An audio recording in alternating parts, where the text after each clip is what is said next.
اللہ والے لوگ کیا کرتے ہیں، اللہ کی طرف جانا چاہتے ہیں، جو اللہ کی طرف جو دل کو مردہ نہیں چاہتے کہ ہو جائے، زندہ کرنا چاہتے ہیں، وہ پھر دیکھتے ہیں کہ پورے دن کا جائزہ لیتے ہیں، میں نے کیا کام کیا، یہ تاریکی کیوں آئی، گناہ کا خیال کیوں آیا.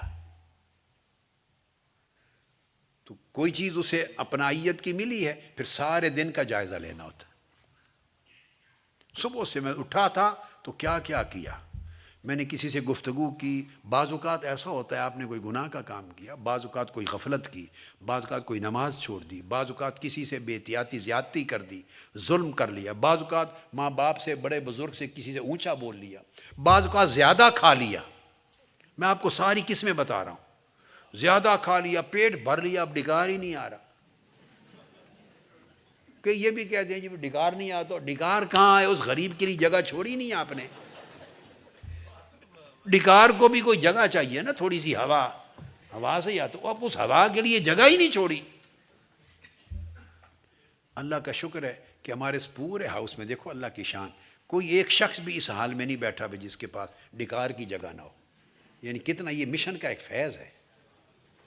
علالت کی وجہ سے جسم ایسا ہو جائے تو الگ ہے، مگر عمومی طور پہ لوگ دھیان کرتے ہیں. تو زیادہ کھا لیا، تب بھی وہ زیادہ کھانے سے دل کی موت واقع ہوتی ہے. موت واقع ایسے میں نے آپ کو بتایا تھا نہیں ہو جاتی سیدھا موت ہو گئی، نہیں، وہ موت واقع ہونے کا عمل اتنا سفر طے کر کے آتا ہے. یہ جو سارے بتائے آپ کو مرحلے، اس طرح ٹریول کرتا ہے. تو آپ نے دیکھنا ہوگا کہیں جھوٹ بولا ہے، دیکھنا ہوگا کہیں کوئی غیبت کی ہے، چغلی کی ہے، سوچنا ہوگا کہیں کوئی دھوکہ بازی کی ہے، سوچنا ہوگا کہیں کوئی خیانت کی ہے، بے ایمانی کی ہے، مالی خیانت کی ہے، سوچنا ہوگا شاید حرام کھایا ہے. میں نے آپ کو مختلف مثالیں دے دی ہیں. کہیں سوچنا ہوگا کہ کوئی کسی کی حق تلفی کی ہے. بہت سارے اسباب ہوتے ہیں. تو آپ ویجیلنٹ چوکیدار وہ ہوتا ہے کہ ہلکی سی ایسی آہٹ بھی آئے نا گلی میں تو کھڑا ہو کے دیکھتا ہے دائیں بائیں، اتنی تھوڑی سی آواز بھی، آہٹ پر بھی دیکھتا ہے. وہ اچھا چوکیدار ہے. تو چوکیداری کا مطلب یہ ہے کہ بندہ صبح سے رات تک اور پچھلے دن کو بھی دیکھ لے، پچھلے دن کو بھی دیکھ لے، اور پھر ایک ایک چیز کو دیکھے، اپنی عبادات کو دیکھے، معاملات کو دیکھے، آداب کو دیکھے، اٹھنا بیٹھنا دیکھے. حتیٰ کہ میں نے آپ کو کہا زیادہ بولنا، اگر بعض اوقات ایسا ہوتا ہے آپ بیکار باتوں میں زیادہ بول رہے ہیں تب بھی یہ چیز آ سکتی ہے. ٹھٹھا مذاق زیادہ کیا ہے تب بھی آ سکتی ہے. کسی کی تضحیک و تذلیل کی ہے تب بھی آ سکتی ہے. دل میں کسی کے لیے غیبت، چغلی، اناد، بغض اور کینہ آیا ہے تب بھی آ سکتی ہے. زبان پہ کچھ نہیں کہا. دل میں کوئی تکبر اور عجب آیا ہے تب بھی آ سکتی ہے. یہ سیاہی اور یہ خاطر، یہ صحیح برا گناہ کا جو ایک مچھر آیا ہے چھوٹا سا، تب بھی آ سکتا ہے. مقصد بات کا یہ ہے کہ آپ تصور نہیں کر سکتے. یہ میں نے آپ کو ساری مثالیں اس لیے دے دی تاکہ آپ کے ذہن نشین رہیں. اس کو زندگی پر بار بار سنیں گے آپ کو سبق یاد رہے گا کہ پھر آپ جائزہ لیں پورا کہ کیا کیا ہوا ہے. آپ سوچیں گے کہ ٹھیک ہے مجھے فلاں شخص کے بارے میں خیال آیا کہ وہ اچھا نہیں ہے، برا ہے، میں نے اس کی غیبت کی ہے، چغلی کی ہے، اس کے بارے میں نے کہا، لیکن وہ تو ہے ہی ایسا. بس یہ جو سوچنا کہ وہ تو ہے ہی ایسا، یہی تو جڑ تھی. وہ ایسا ہے تو وہ جانے اور اس کا رب جانے. آپ نے جو اس کے بارے میں عجب کیا، اس کو حقیر جانا، اپنے آپ کو اچھا جانا، یا اس کے بارے میں برائی کا لفظ بولا، یہ گناہ ہو گیا. اس گناہ نے اسپیس قائم کر دی کہ وہ چنگاری گناہ کی، شرارت کی، شیطانیت کی داخل ہو جائے. ادھر حال قلب کے حالات اور ہوتے ہیں. میں نے کہا زیادہ کھا لیا، اس سے بھی یہ عمل شروع ہو جائے گا برائی کا داخلہ. اس کے برعکس نیکی کا کام، اگر نیکی کی خاطر آئی تو اس کو بھی واچ کریں، کنیکٹ کریں کسی چیز کے ساتھ، کوئی سبب تو بنا ہوگا. عبادت کی، درود پاک زیادہ پڑھا، طاعت عبادت کی، کسی کی نیکی خیر خواہی کی، کسی غریب کی مدد کی، کسی یتیم کی پرورش کی، کسی کو غریب کو کھانا کھلایا، مہمان آیا تو اس کی خاطر تواضع کہ عزت سے مہمان کو ڈیل کیا، بیوی سخت بولی تو آپ نے نرمی کے ساتھ گزارا کر لیا، اور شوہر سخت بولا تو بیوی نے نرمی سے خاموشی کر لی۔ یہ دوسرے کی سختی پر خاموشی کرنا، یہ بھی اس نیکی کی نور کے آنے کا سبب ہو سکتی ہے۔ والکاظمین الغیظ، غصہ پی جانا، یہ بھی عمل ہے۔ والعافین عن الناس، کسی زیادتی کرنے والے کو آج میں نے معاف کر دیا، یہ بھی سبب بن سکتا ہے اس نیک خاطر کے داخل ہونے کی، اس نور کی چنگاری چمک آنے کی۔ معاف کر دیا، کسی پر احسان کر دیا، کسی پر بھلائی کر دی، کسی کو تعلیم دے دی، کسی کو اچھی نصیحت کر دی، کسی غریب کی دلجوئی کر دی، حتیٰ کہ یہ عمل بھی کہ کوئی دکھی دل تھا اس کو مسکرا کے مل پڑے، اس کا حال احوال لے لیا، اس سے بھی وہ نور کی چمک آ سکتی۔ خاطر عبادت کر لی، کم کھایا، روزہ رکھ لیا، یا کم کھایا، کم پانی پیا، کم سوئے، جاگے، عبادت کی، ذکر کیا، تسبیح کی، اس طرح ساری اقسام میں نے بتا دی۔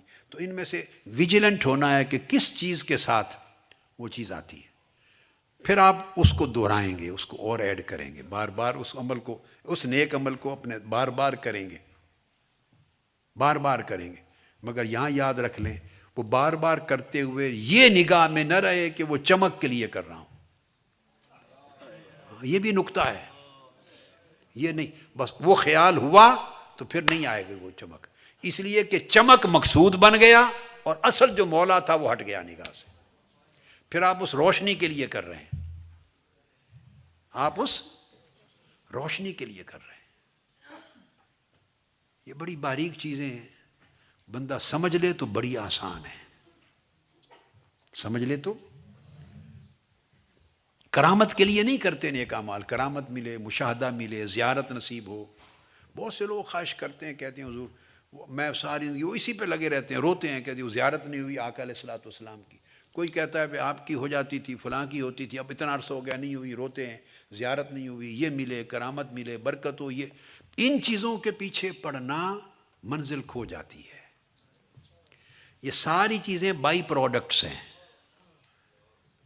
زیارتیں ہوتی رہیں گی، کرامتیں آتی رہیں گی، برکتیں ہوتی رہیں گی، ان چیزوں کی خاطر عمل کو سیدھا اس لائن پہ نہیں کرتے، عمل کو اس لائن پہ استوار کرتے ہیں صرف اللہ کی خاطر، اس کی مرضی، چاہے کچھ دکھا دے، مرضی ساری زندگی نیک عمل کرتے رہیں، تہجد پڑھتے رہیں، عبادات کرتے رہیں، عمر بھر ایک زیارت بھی نہ کرائے۔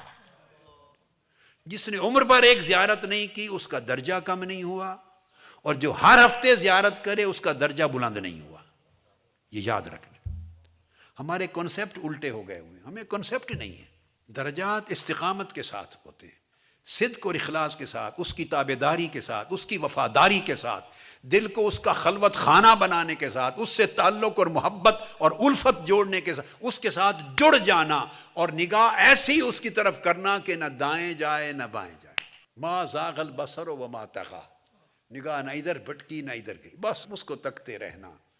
اب اس مالک کی مرضی، محبوب کی مرضی آپ کے خوابوں میں آئے یا نہ آئے، وہ آپ کو برکتیں کرامتیں دکھائے یا نہ دکھائے، پردہ اٹھائے یا نہ اٹھائے۔ دیکھیے اگر پردہ نہ اٹھے تو اس کا مطلب یہ کبھی نہیں ہوتا کہ سفر طے نہیں ہو رہا۔ اس کی مثال گاڑی کی طرح، آپ ٹرین پر جاتے ہیں تو ٹرین کی ونڈوز ہوتی ہیں اور اس میں پردے لگے ہوتے ہیں، آپ اگر ونڈو بند کر دیں، پردے بند کر دیں تو دائیں بائیں کچھ نظر آئے گا؟ جی نظر نہیں آئے گا نا، تو نظر کچھ نہیں آئے گا تو اچانک پتہ چلے گا کہ ٹرین جا کر کوپن ہیگن رک گئی، اچانک پتہ چلے گا کہ مالمو رک گئی، اچانک پتہ چلے گا کہ اٹلی جا کے رک گئی، اچانک اسپین رک گئی، آپ جرمنی پہنچ گئے۔ تو منزل پہ پہنچتی ہے کہ نہیں ٹرین؟ آپ کہیں تو نظر ہی کچھ نہیں آ رہا دائیں بائیں، تو اس کا مطلب ہے میری ٹرین چل ہی نہیں رہی۔ اگر نظر کچھ نہ آئے تو کیا مطلب ہے؟ ٹرین چلی نہیں، کھڑی ہوئی ہے اسٹیشن پر۔ نہیں بھائی، دائیں بائیں نظر آنا اور دھندا اور قصہ ہے، اور ٹرین کا چلنا، ڈرائیور جو گاڑی چلا رہا ہے اس کو آپ کیا کھڑکی کھول کے بیٹھے ہیں، بند کر کے بیٹھے ہیں، اس کو آپ کے کھولنے بند کرنے سے سروکار نہیں ہے. ٹرین چلتی جا رہی ہے, ٹرین چلتی جا رہی ہے. اب وہ مالک کی مرضی ہے, کسی کی کھڑکی کے اوپر اس نے پردہ ڈالا ہوا ہے, ممکن ہے اس کی کھڑکی خراب ہو, پردہ نہ ڈالے تو گرد آئے گا اس پر, اس نے گردے سے بچانے کے لیے کھڑکی بند کر رکھی ہے. ٹرین تو چلی جا رہی ہے نا, کیا پتا آپ میں سے کس کی کتنی کھڑکیاں خراب ہیں. اگر تھوڑی سی ایک چیز نظر آ گئی تو ساری زندگی آپ نے رہنا ہے نشے میں نے یہ دیکھا تھا, اور جب یہ خیال آیا کہ میں نے یہ دیکھا تھا, بس آپ پھر یہ میں رہ گئے اور وہ سے چلے گئے. یہ دیکھا تھا, یہ کیا ہے؟ آپ دیکھنے دکھانے میں دھندے میں رہ جائیں گے, مناظر دیکھیں گے کیا, اور جو اصل دیکھنے کی جدھر نگاہ کی ضرورت ادھر دھیان ہٹ جاتا ہے. تو بعض اوقات اللہ چاہتا ہے کہ جن کا دھیان, وہ دیکھتا ہے کہ اگر ان کو چیزیں نظر آئیں, روحانی سفر کے دوران برکتیں نظر آ گئیں, کرامتیں نظر آ گئیں, پردے اٹھ گئے, ملائکہ نظر آ گئے, نور نظر آ گئے, ایسی کیفیتیں نظر آ گئیں, تو میرا یہ بندہ ان چیزوں میں پھنس جائے گا, الجھ جائے گا, ان میں گم ہو جائے گا. تو اللہ نہیں چاہتا میرا بندہ غیر میں گم ہو, دائیں بائیں کی چیزوں میں گم ہو. وہ چاہتا ہے بندہ سیدھا میری طرف آئے. تو جن کو سیدھا اپنی طرف لانا چاہتا ہے ان کو کہتا ہے کھڑکیاں بند کر دو, نہ ادھر دیکھو نہ ادھر دیکھو, اس ایک دھیان میں لگے رہو. اور جن کے بارے میں اللہ کو علم ہوتا ہے وہ جانتا ہے کہ اب یہ دائیں بائیں کے منظر ان کو اثر انداز نہیں ہوتے, یہ مرضی دیکھیں مرضی نہ دیکھیں متاثر نہیں ہوتے, ان کا دھیان نہیں ہٹتا. انہیں ما زاغ البصر و ما طغی کا فیض ملا ہوا ہے کہ نگاہ نہیں بھٹکتی نہ دائیں نہ بائیں. ان کے لیے پردے اٹھا دیتا ہے, وہ چاہیں تو ساری عمر دیکھتے رہیں, کیونکہ وہ ان کو پتہ ہوتا ہے کہ یہ چیزیں جو دیکھ رہے ہیں یہ مقصود نہیں ہیں, یہ گرد راہ ہیں, یہ ایسے ضمنی چیزیں ہیں. تو اس لیے ان چیزوں میں کچھ لوگ انوالو ہوتے ہیں, اس میں نہیں جانا کہ وہ دوبارہ روشنی نظر آئے. اس لیے نیک عمل نہیں کرنے. نیک عمل کا آبجیکٹو اور پیچھے جو انسینٹو ایک ہی رکھنا ہے, مولا کی رضا. کیا؟ مولا کی رضا. سب سے پہلے نئی ویڈیوز کو حاصل کرنے کے لیے شیخ الاسلام ڈاکٹر محمد طاہر القادری کے آفیشیل یوٹیوب چینل کو سبسکرائب کریں اور بیل آئیکن کلک کریں.